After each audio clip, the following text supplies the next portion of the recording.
بسم اللہ الرحمن الرحیم۔ السلام علیکم۔ آج میں بیان کروں گا نظر فی سبیل اللہ، قرآن اور حدیث کی روشنی میں۔ سورہ بقرہ آیت نمبر 270 میں اللہ تعالیٰ فرماتے ہیں، تم جتنا کچھ خرچ کرو یعنی خیرات اور جو کچھ نظر مانو، اسے اللہ بخوبی جانتا ہے اور ظالموں کا کوئی مددگار نہیں۔ نظر کا مطلب ہے کہ میرا کوئی کام ہو گیا یا کوئی ابتلا سے نجات مل گئی تو میں اللہ کی راہ میں اتنا صدقہ کروں گا یا کوئی نیک عمل کروں گا، اور نظر کا پورا کرنا ضروری ہے۔ اگر کسی نافرمانی یا ناجائز کام کی نظر مانی ہے تو اس کا پورا کرنا ضروری نہیں، بلکہ نظر بھی نماز روزہ کی طرح عبادت ہے۔ اس لیے اللہ کے سوا کسی اور کے نام کی نظر ماننا اس کی عبادت کرنا ہے جو شرک ہے، جیسا کہ آج کل مشہور قبروں پر نظر و نیاز کا یہ سلسلہ عام ہے۔ اللہ اس شرک سے بچائے۔ سورہ آل عمران آیت نمبر 35 میں اللہ تعالیٰ فرماتے ہیں،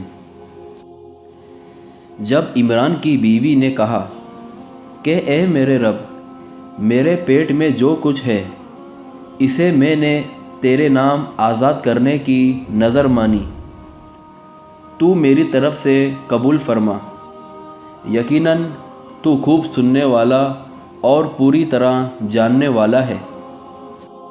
اس آیت میں تیرے نام آزاد کا مطلب تیری عبادت گاہ کی خدمت کے لیے وقف۔ سورہ النحل آیت نمبر 56 میں اللہ تعالیٰ فرماتے ہیں، اور جسے جانتے بوجھتے بھی نہیں اس کا حصہ ہماری دی ہوئی چیز مقرر کرتے ہیں، واللہ تمہارے اس بیتان کا سوال تم سے ضرور ہی کیا جائے گا۔ یعنی جن کو یہ حاجت رواں، مشکل کشا اور معبود سمجھتے ہیں، وہ پتھر کی مورتیاں ہیں یا جنات و شیاطین ہیں جن کی حقیقت کا ان کو علم ہی نہیں۔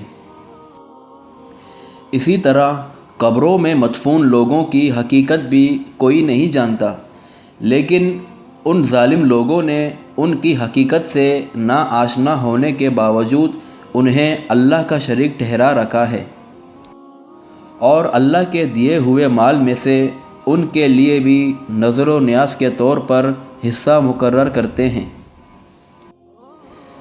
سورہ مریم آیت نمبر 26 میں اللہ تعالیٰ فرماتے ہیں، اب چین سے کھا پی اور آنکھیں ٹھنڈی رکھ، اگر تجھے کوئی انسان نظر آ جائے تو کہہ دینا کہ میں نے اللہ رحمان کے نام کا روزہ مان رکھا ہے، میں آج کسی شخص سے بات نہ کروں گی، یعنی کھجوریں کھا، چشمے کا پانی پی اور بچے کو دیکھ کر آنکھیں ٹھنڈی کر۔ یہ کہنا بھی اشارے سے تھا، زبان سے نہیں۔ سورہ حج آیت نمبر 29 میں اللہ تعالیٰ فرماتے ہیں،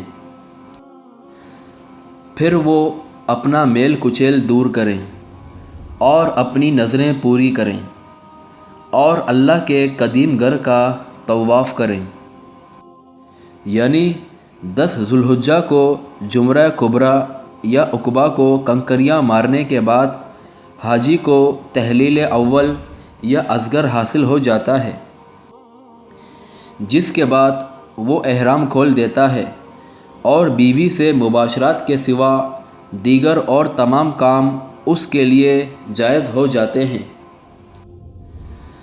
جو حالت احرام میں ممنوع ہوتے ہیں، لیکن میل کچیل دور کرنے کا مطلب یہی ہے کہ پھر وہ بالوں، ناخنوں وغیرہ کو صاف کر لے، تیل خوشبو استعمال کر لے اور سلے ہوئے کپڑے پہن لے،